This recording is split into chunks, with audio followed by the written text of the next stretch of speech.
মা আর সন্তানের সম্পর্কটা কোনো সংখ্যায় বেঁধে রাখা সম্ভব নয়। এই নিঃস্বার্থ ভালোবাসার মূলে রয়েছে এক অদৃশ্য সুতো, যা শত বাধা বিপত্তিতেও কখনো ছিঁড়ে যায় না। পৃথিবীর সব ঝড় ঝাপটা থেকে সন্তানকে আড়াল করে রাখেন একজন মা। ঠিক সন্তান বড় হলেও তার কর্তব্যটাও একই। কোনো সন্তানের সামনে তার মায়ের গায়ে হাত তুললে সে কি নীরবে সহ্য করবে? কখনোই না।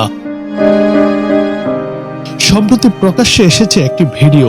সেখানে দেখা যায় এক তরুণী সন্তানের সামনেই তার মায়ের গায়ে তোলেন এবং খারাপ আচরণ করতে থাকেন। মা অত্যন্ত ধৈর্য ও সহনশীলতার পরিচয় দিয়ে সব নীরবে সহ্য করে যাচ্ছিলেন, কিন্তু পাশে থাকা ছেলে মায়ের এই অপমান সহ্য করতে পারেননি। আর তখনই ঘটে আসল ঘটনা। মুহূর্তেই ছুটে এসে ওই তরুণীকে নাস্তানাবুদ করে ফেলে। ওই তরুণীর এমন অবস্থা করেছে সে তরুণী উঠে দাঁড়াতে পারছিল না। পরে উপস্থিত জনতা তাকে সরিয়ে দেয়। ভিডিওটি ছড়িয়ে পড়ার পর থেকে নেটিজেনদের মধ্যে ব্যাপক প্রতিক্রিয়া দেখা দিয়েছে এবং সিংহভাগ মানুষ ছেলের এই পদক্ষেপকে সাধুবাদ জানিয়েছেন। অনেকে মন্তব্য করেছেন, অন্যায় সহ্য করাও এক ধরনের অপরাধ, আর সেখানে নিজের মায়ের গায়ে হাত কোনোভাবেই মেনে নেওয়া সম্ভব না।